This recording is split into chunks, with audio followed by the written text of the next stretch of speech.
King Nebuchadnezzar's dream, Daniel chapter 2. In the 2nd year of his reign, King Nebuchadnezzar started having dreams that disturbed him deeply. He couldn't sleep. He called in all of the Babylonian magicians, enchanters, sorcerers, and fortune tellers to interpret his dreams for him. When they came and lined up before the king, he said to them, "I had a dream that I can't get out of my mind. I can't sleep until I know what it means." The fortune teller, speaking in the Aramaic language, said, "Long live the king. Tell us the dream and we will interpret it." The king answered the fortune tellers, "This is my decree. If you can't tell me both the dream itself and its interpretation, I'll have you ripped to pieces limb from limb and your homes torn down. But if you tell me both the dream and its interpretation, I will lavish you with gifts and honors. So go to it. Tell me the dream and its interpretation." They answered, "If it please your majesty, tell us the dream. We'll give the interpretation." But the king said, "I know what you're up to. You're just playing for time. You know that you're up a tree. You know that if you can't tell me my dream, you're doomed. I see right through you. You're going to cook up some fancy stories and confuse the issue until I change my mind. Nothing doing. First, tell me the dream, and then I'll know that you're on the up and up with the interpretation and not just blowing smoke in my eyes." The fortune teller said, "Nobody anywhere can do what you ask, and no king, great or small, has ever demanded anything like this from any magician, enchanter, or fortune teller. What you're asking is impossible unless some god or goddess should reveal it, and they don't hang around with people like us." That set the king off. He lost his temper and ordered the whole company of Babylonian wise men killed. When the death warrant was issued, Daniel and his companions were included. They also were marked for execution. When Arioch, chief of the royal guards, was making arrangements for the execution, Daniel wisely took him aside and quietly asked what was going on. Why this all of a sudden? After Arioch filled in the background, Daniel went to the king and asked for a little time so that he could interpret the dream. Daniel then went home and he told his companions, Hananiah, Mishael, and Azariah, what was going on. He asked them to pray to the God of heaven for mercy in solving this mystery so that the 4 of them wouldn't be killed alongside with a whole company of Babylonian wise men. The dream interpretation, a story of 5 kingdoms.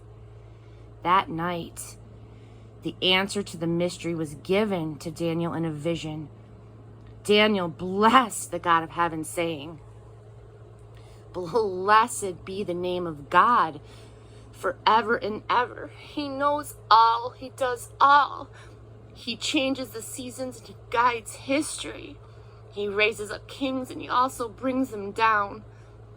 He provides both intelligence and discernment. He opens up the depths. He tells secrets. He sees in the dark and light spills out of him.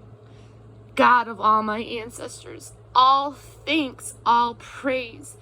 You have made me wise and strong. And now that you've shown us what we've asked for, you have solved the king's mystery." And so Daniel went back to Arioch, who had been put in charge of the execution. He said, "Call off the execution. Take me to the king and I will interpret his dream." Arioch didn't lose a minute. He ran to the king, bringing Daniel with him, and said, "I have found a man from the exiles of Judah who can interpret the king's dream." The king asked Daniel, renamed in Babylonian, Belteshazzar, are you sure that you can do this? Tell me the dream I had and interpret it for me. Daniel answered the king, no mere human can solve the king's mystery. I don't care who it is. No wise man, enchanter, magician, diviner. But there is a God in heaven who solves mysteries, and he has solved this one. He is letting King Nebuchadnezzar in on what is going to happen in the days ahead. This is the dream that you had when you were lying on your bed, the vision that filled your mind.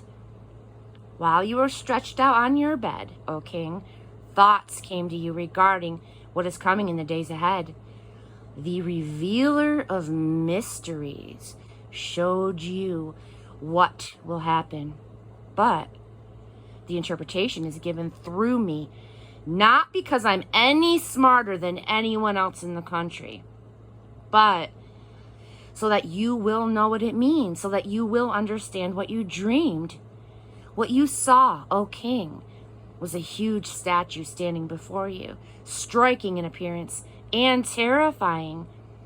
The head of the statue was pure gold, the chest and the arms were silver, the belly and the hips were bronze, the legs were iron, and the feet were an iron ceramic mixture. And while you were looking at this statue, a stone cut out of a mountain by an invisible hand hit the statue, smashing its iron ceramic feet. And then the whole thing fell to pieces. Iron, tile, bronze, silver, and gold smashed to bits. It was like scraps of old newspapers in a vacant lot in a hot, dry summer, blown every which way by the wind, scattered to oblivion. But the stone that hit the statue became a huge mountain, dominating the horizon. This was your dream. And now we will interpret it for the king. You, O king, are the most powerful king on earth. The God of heaven has given you the works, rule, power, strength, and glory. He has put you in charge of men and women, wild animals and birds all over the world. You are the head ruler. You are the head of gold. But your rule will be taken over by another kingdom inferior to yours, and that one by a third, a bronze kingdom, but still ruling the whole land. And after that by a fourth kingdom, iron-like in strength.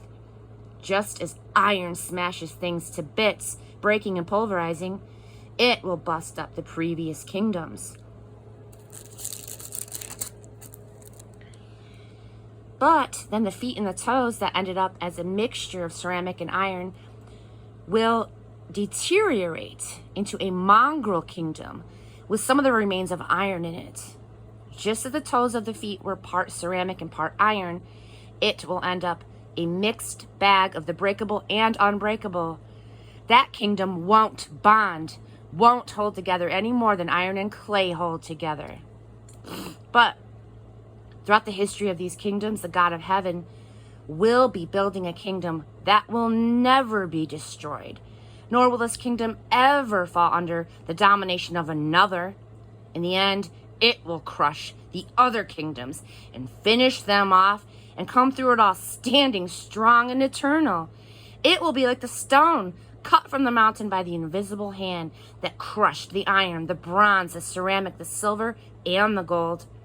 The great God has let the king know what will happen in the years to come. This is an accurate telling of the dream, and the interpretation is also accurate. When Daniel finished, King Nebuchadnezzar fell on his face in awe before Daniel. He ordered the offering of sacrifices and burning of incense in Daniel's honor.